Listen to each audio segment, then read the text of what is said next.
Hello everyone, welcome to P chemistry. So last video में हमने कुछ वन स्टेप रिएक्शंस किए थे 44 के अप्रॉक्स, ठीक है।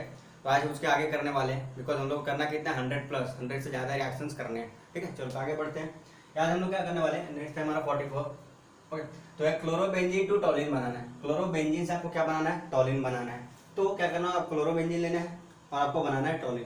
तो इसके लिए क्या करना है, कपलिंग रिएक्शन करवाते हैं। ये रिएक्शन कुछ ऐसा होता है, ये Cl और ये Cl दो Na के साथ 2NaCl बन के बाहर निकल जाता है, 2NaCl। तो ये कुछ ऐसा होता है रिएक्शन, यहाँ से क्या हो गया 2Na और 2Cl, तो 2NaCl बाहर निकल गया।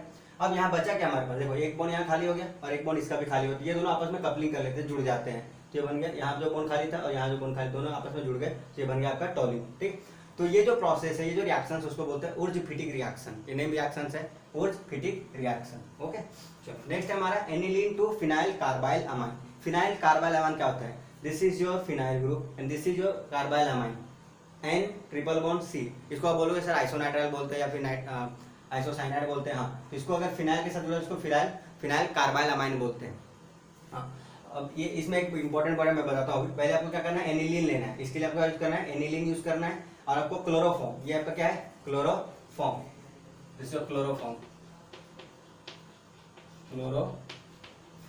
क्लोरोफॉर्म यूज करना है इन अल्कोहलिक KOH। कितने लेना है अल्कोहलिक, ये अमाउंट याद रखना 3 मोलेक्यूल, क्योंकि एग्जाम में पूछा जाता है कितने मॉलिक्यूल्स ऑफ KOH यूज हुए हैं, तो ये आपका पूछा जा सकता है। तो ये 3 KOH यूज करना है। ड्राई ईथर होना चाहिए, कंडीशन ड्राई ईथर, मतलब हीट करके आपको ड्राई करना है इसको पहले, और ईथर लेना है सॉल्वेंट।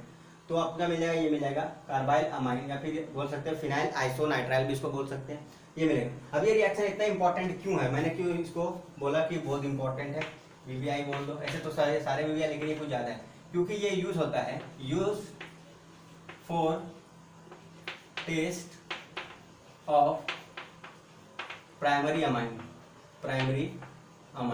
इसका मतलब क्या हुआ, ये जो रिएक्शन है सिर्फ प्राइमरी अमाइन ही दे सकते हैं और सेकेंडरी टर्सरी अमाइन नहीं देते हैं। तो प्राइमरी अमाइन कहने का मतलब क्या है कि Na, मतलब जो अमोनिया है हमें, ये हमारा अमोनिया है ना NH3, इसमें सिर्फ एक ही R लगा हुआ हो, तो ये बन जाएगा RNH2। तो अगर नाइट्रोजन से सिर्फ एक ही अल्काइल पार्ट जुड़ा हुआ है, 2 हाइड्रोजन है, जिसको बोलते हैं प्राइमरी, अगर एक H हटा करके एक और यहाँ R लगा देते हैं तो बन जाता है हमारा सेकेंडरी। तो ये प्राइमरी अमाइन ही सिर्फ ये रिएक्शन करता है, बाकी सेकेंडरी टर्सरी नहीं करते हैं। इसीलिए हम क्या कर सकते हैं कि प्राइमरी अमाइन को टेस्ट करने के लिए इसको हम यूज करते हैं कार्बाइल अमाइन टेस्ट, नाम है कार्बाइल अमाइन टेस्ट। तो कार्बाइल अमाइन टेस्ट के लिए क्या करना है, आपको क्लोरोफॉर्म लेना है और आपको क्या लेना है, अल्कोहलिक KOH लेना है, आपको मिल जाएगा कार्बाइल अमाइन। अगर मिल गया तो इसका मतलब प्राइमरी है, और नहीं मिला तो प्राइमरी नहीं है। ओके, चलो नेक्स्ट है हमारा प्राइमरी अमाइन टू अल्कोहल। अभी हमने प्राइमरी अमाइन की बात की थी, ये हमारा प्राइमरी अमाइन, इससे आपको अल्कोहल बनाना है डायरेक्ट। कैसे करोगे, प्राइमरी अमाइन और Na2 + HCl होगी। अब बोलोगे सर ये क्यों लिखा आपने, ये मैंने लिखा इसलिए है क्योंकि जब ये दोनों को मिक्स करते हैं ना Na2 + HCl, तो इन दोनों से ये बनता है और तब जाके ये रिएक्शन होता है और बनता है, आपको अल्कोहल मिलता है। मतलब NH2 के प्लेस पे क्या मिलता है, अल्कोहल, और एक N यहाँ से और एक N यहाँ से, NO2 बन के बाहर निकल जाता है, और यहाँ से और यहाँ से। तो आप बोलोगे सर जब ये हमारे पास था ही तो इसको हमने ऐसे बनाया क्यों, बनाया इसलिए क्योंकि ये एग्जिस्ट नहीं करता है, स्टेबल नहीं होता है, हम इसको बना के नहीं रख सकते। अगर रखना चाहेंगे कुछ और बन जाएगा। तो कैसे बनाते हैं, जब हम इन दोनों को मिक्स करते हैं तो रिएक्शन जब हो रहा होता है तो रिएक्शन में ही बनता है और वहीं पे कंज्यूम हो जाता है, वहीं पे यूज हो जाता है।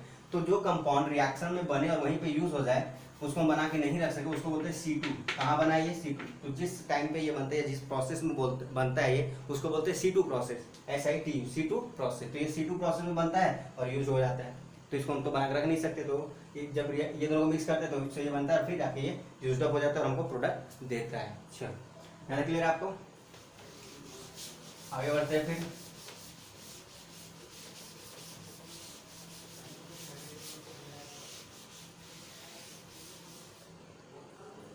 नेक्स्ट जो है हमारा वो है next reaction is acid chloride to ester. Acid chloride to ester.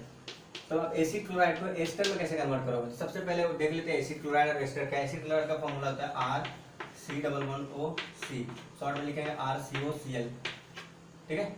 और एस्टर क्या होता है हमारा RC≡OR, इसको क्या लिखेंगे शॉर्ट में RCOOR, ऐसा लिखेंगे। अब इससे हमको वो बनाना है, जिसके लिए क्या करना होगा, हमको चाहिए अल्कोहल, तो इसको पहले हम क्या करेंगे, अल्को R-OH। ये सेम भी हो सकता है जितना कार्बन यहाँ है और डिफरेंट भी हो सकता है। ये करना है आपको, और ये जो आपको करना है वो करना है पिरिडीन के साथ, बेसिक मीडियम में। पिरिडीन मतलब बेसिक मीडियम। पिरिडीन क्या है हमारे यहाँ पे बेस के जैसा काम कर रहा है, यहाँ पे सॉल्वेंट नहीं है, वो बेस है। बेसिक मीडियम आपको रखना है, ठीक है। तो इसका मैकेनिज्म हम लोग देखेंगे जब हम अल्कोहल फिनॉल ईथर का चैप्टर पढ़ेंगे उसमें। फिलहाल हमको यहाँ देखना क्या है कि ये होता क्या है, आपको बता देता हूँ। ये जो बेस होता है यहाँ से H निकालता है तो ये माइनस बन जाता है, ये माइनस यहाँ अटैक करता है, यहाँ से Cl बाहर निकालता है और आपको आपका प्रोडक्ट मिलता है। ये तो आपको मैकेनिज्म में देखना है। तो फिलहाल बस इतना ही रखना। When acid chloride is heated या treated with alcohol in presence of pyridine it forms ester. Okay, चलो ये हो गया आपका। नेक्स्ट आपका 50 रिएक्शन है, वो है आपका कार्बोक्सिलिक एसिड टू अल्कोहल। ये तो हमारा एसिड क्लोराइड से हमने क्या बनाया, carboxylic acid to ester, sorry हमने एसिड क्लोराइड से एस्टर बनाया, अब बनाएंगे कार्बोक्सिलिक एसिड से। तो कार्बोक्सिलिक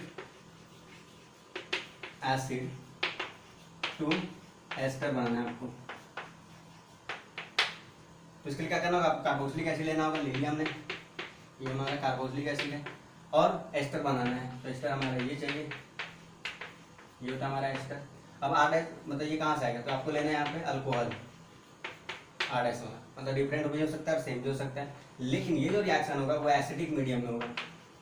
एसिडिक मीडियम में मतलब आपको कोई भी एसिड लेना है, H+ ले लो, इसके अंदर क्या आता है Cl, H2SO4, कोई भी एसिड ले लो, स्ट्रॉन्ग एसिड, आप ये यूज करना है। तो देखो डिफरेंस क्या है, ये भी एस्टर बना रहा था अल्कोहल को यूज करके बट मीडियम बेसिक था, ये एस्टर बना रहा है अल्कोहल को यूज करके बट मीडियम एसिडिक है। ये दोनों में डिफरेंस है, बात दोनों एस्टर ही रहा है। ओके, दोनों में रिएजेंट हमारा एक अल्कोहल ही है, दूसरा हमारा एसिड है, एसिड क्लोराइड है, बट डिफरेंस कहाँ है, मीडियम में। मीडियम बेसिक है मतलब बेस के साथ रिएक्शन हो रहा है, एसिडिक मतलब एसिड के साथ रिएक्शन हो रहा है। Okay, so that is called your acidic ester formation, it basic ester formation. हाँ, आप एक और चीज़ यहाँ नोट कर सकते हो, अगर यहाँ पे आपका स्पेस बचा है थोड़ा, अगर स्पेस बचा है तो ये भी कर सकते हो कि एसिड क्लोराइड और कर सकते हो अनहाइड्राइड, ये होता है हमारा अनहाइड्राइड। तो यहाँ अगर एसिड क्लोराइड लो या अनहाइड्राइड लो और फिर यहाँ पे आपको R- मतलब अल्कोहल लेना है, तो सेम ही प्रोडक्ट मिलेगा आपको और मीडियम भी आपका सेम ही रहेगा, ठीक है। तो इन दोनों में से कोई भी लो, प्रोडक्ट आपको वही मिलने वाला है, रिएजेंट आपको अलग अलग ले सकते हो। ये हो गया, 50 रिएक्शंस हो गए। नेक्स्ट आगे बढ़ते हैं हम लोग।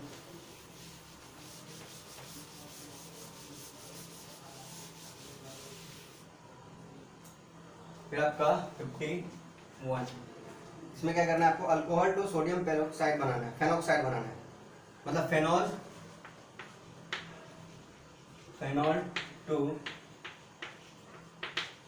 Sodium phenoxide. अब ये इंपॉर्टेंट इसलिए है क्योंकि बहुत से प्रोडक्ट बनाने के लिए स्टार्टिंग मटेरियल का काम होता है। स्टार्टिंग मटेरियल मतलब इसको यूज करना पड़ता है, तो हम डायरेक्ट जो फेनॉल है उसको यूज नहीं कर सकते कभी कभी, तो उसको फेनॉक्साइड बनाना पड़ता है। इसके लिए आपको क्या करना है, फेनॉल लेना है, जिसमें फेनॉल, और आपको रिएक्शन करवाना है सोडियम के साथ। तो अगर 2 मॉलिक्यूल ले लो क्योंकि बैलेंस करना है हमको, तो it will form phenoxide ion plus यहाँ से निकलेगा आपका H2, ठीक है। तो ये मिल गया आपका sodium phenoxide from phenol. Okay, चलो नेक्स्ट देखते हैं।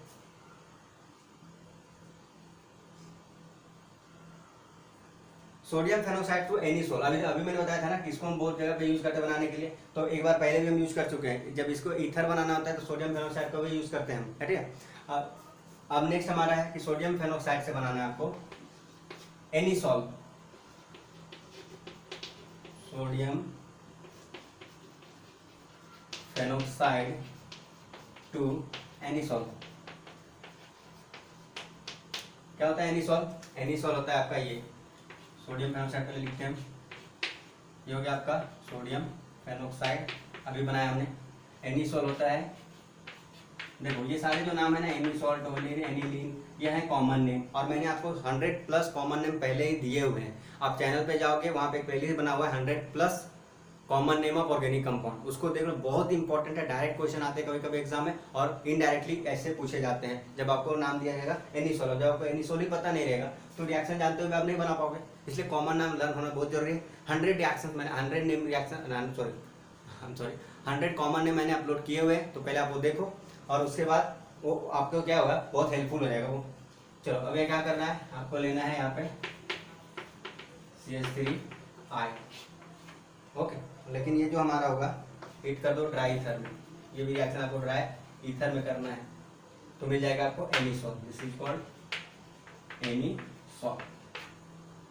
डन, चलो यहाँ तक हो गया। अब आगे देखते हैं, next one is your phenol to benzene 53।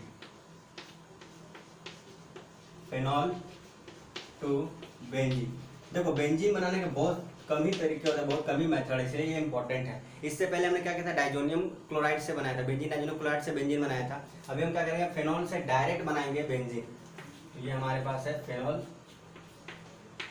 और ये बहुत बहुत इंपॉर्टेंट है, एग्जाम में आता है most of time, competitive exam में खास करके पूछे जाते हैं सारे ऐसे टाइप के क्वेश्चन।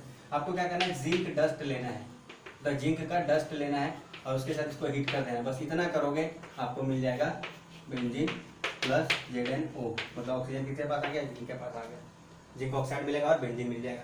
तो ये बहुत इंपॉर्टेंट रिएक्शन है। नेक्स्ट देखते हैं, phenol to chlorobenzene, phenol to chlorobenzene. देखो इसके पहले जो वीडियो थे उसमें मैंने बनाया था क्लोरोबेंजीन टू फिनॉल, ये बनाया था डॉ प्रोसेस से, आप देखना पीछे होगा, क्लोरोबेंजीन टू फिनॉल बनाया था डॉ प्रोसेस। आप उल्टा कर रहे हैं, फिनॉल से क्लोरोबेंजीन बनाएंगे। कैसे बनाएंगे फिनॉल टू क्लोरोबेंजीन, आपको लेना है फिनॉल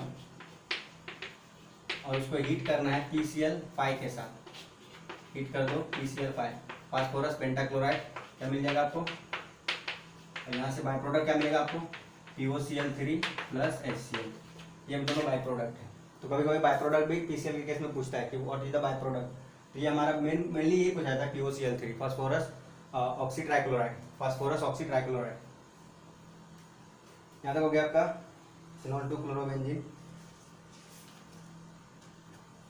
चलो नेक्स्ट है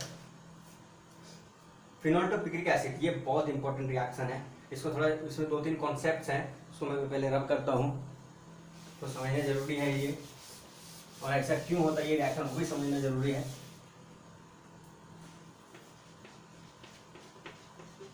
फिनॉल टू पिक्रिक एसिड, पहले देखते हैं फिनॉल क्या होता है, this is of phenol. Picric acid क्या होता है, ये होता है आपका पिक्रिक एसिड।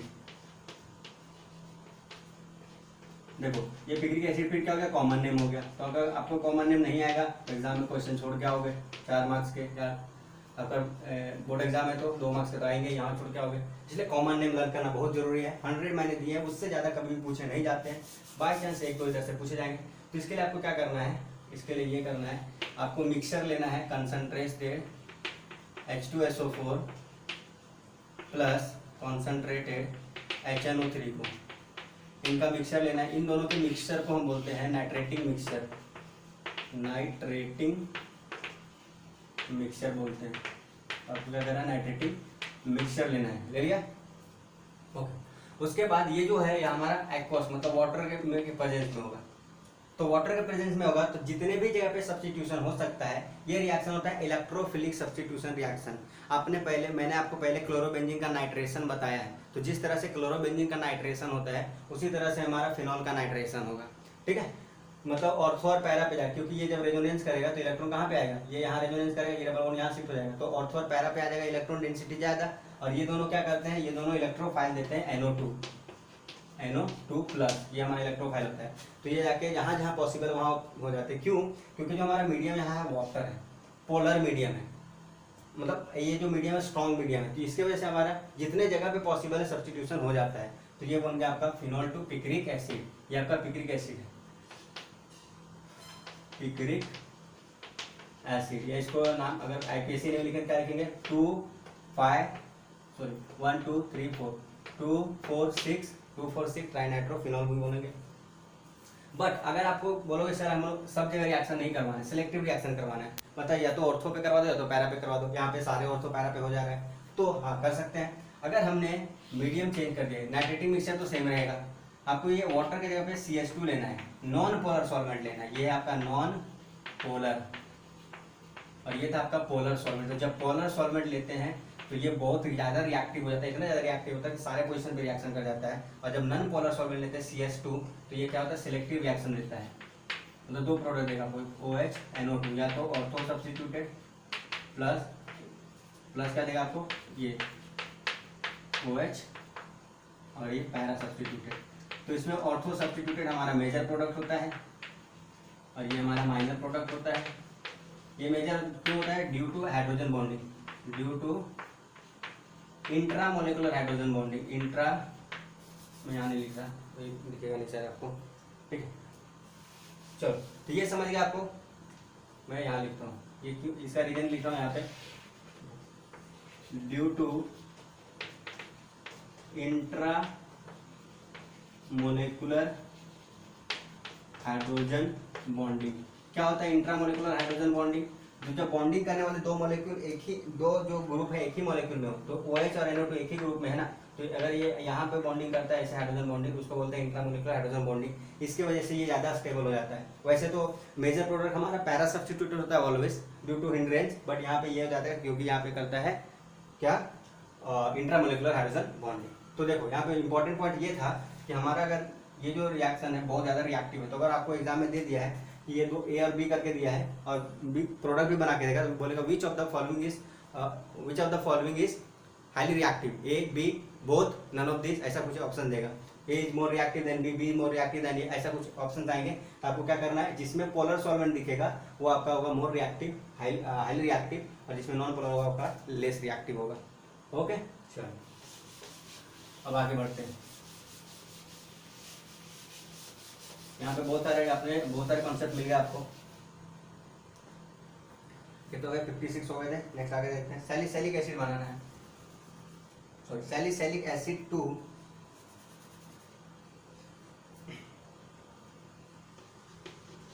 सैलिसिलिक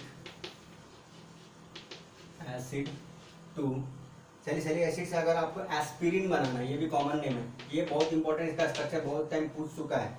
एस्पिरिन बनाना है तो एस्पिरिन का स्ट्रक्चर ये होता है आपका,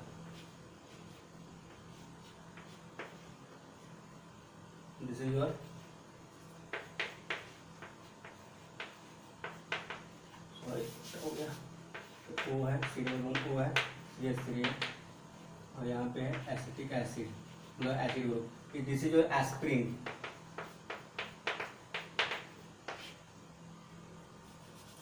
तो ये बनाना कैसे, आपको सैलिसिलिक एसिड लेना। व्हाट इज सैलिसिलिक एसिड, फिर से देखो, फिर से कॉमन नेम आ गया, तो मोस्ट ऑफ टाइम आपको आता ही रहेगा, तो आप अच्छा है लर्न कर लो वीडियो देख के।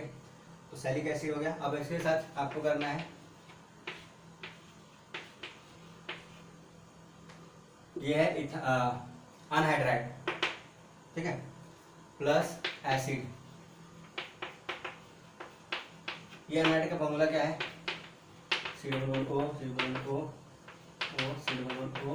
CH3, ये है आपका एसिटिक अनहाइड्राइड बोलेंगे इसको, एसिटिक एसिड का अनहाइड्राइड, इसलिए this is called acetic anhydride. इसके साथ जब रिएक्शन करवाओगे तो ये क्या करता है, यहाँ से H निकालता है, बेसिकली यहाँ अगर माइनस लाते हैं H2SO4, यहाँ से सपोज करो ये माइनस यहाँ से निकाल दिया हमने, ये क्या करता है यहाँ पे अटैक करता है, ऐसा कुछ। बट जो एसिटिक मीडियम उसका मैकेनिज्म अलग है, सॉरी ये बेसिक मीडियम का बता रहा हूँ आपको, तो मैकेनिज्म आपको नहीं जानना, आपको बस वन स्टेप में बनाना क्या आपको। मैकेनिज्म के लिए हम लोग जब पढ़ेंगे तब देखेंगे, क्योंकि यहाँ बहुत बड़ा हो जाएगा वीडियो, फिर तो हमने बना लिया ये। अब सेम है आपका, इस सैलिसिलिक एसिड से सैलोल बनाना है, सैलिसिलिक एसिड टू सैलोल। अच्छा ये एस्पिरिन है, एस्पिरिन रहने दो। अभी क्या करना है, सैलिसिलिक एसिड टू सैलोल।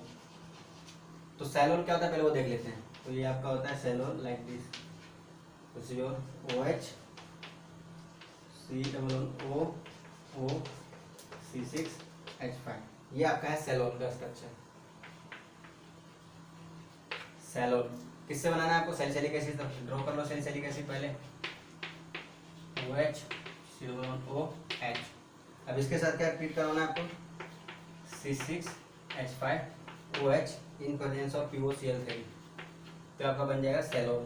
देखो अब ये दोनों में क्या डिफरेंस है, यहाँ पे जो अनहाइड्राइड मतलब C11OCH3 जो है यहाँ जुड़ रहा है, और यहाँ पे O जो है OH जो है यहाँ पे जुड़ रहा है, मतलब एस्टर बना रहा है एक तरह से। ये एस्टर है ना, R एस्टर बन गया, तो ये यहाँ का एस्टर है और ये भी हमारा एस्टर ही है, लेकिन यहाँ एस्टेरिफिकेशन जो है मतलब जो एस्टर बन रहा है वो OH के साथ बन रहा है, और इसमें जो एस्टर बन रहा है वो बन रहा है हमारा COH के साथ। ये दोनों में डिफरेंस है, ठीक है। एक और देखते हैं इससे रिलेटेड ही, तो आप कर लो पहले सैलिसिलिक एसिड टू सेलोन देख लो, हो गया। एक और हमारा बच्चा है इसके रिलेटेड क्वेश्चन, जो रिएक्शन है salicylic acid to wintergreen. Wintergreen, कभी कभी विंटर ग्रीन का क्वेश्चन फॉर्मूला पूछा जाता है, तो क्या है फॉर्मूला विंटर ग्रीन का, ये आपका OH एंड देन COCH3। देखो जब यहाँ CH5 रहता है तो सेलोन हो जाता है, और अगर COCH3 है तो यह जाएगा आपका winter green. Winter green compound का नाम है, ये मौसम का नाम नहीं है, ठीक है, विंटर ग्रीन।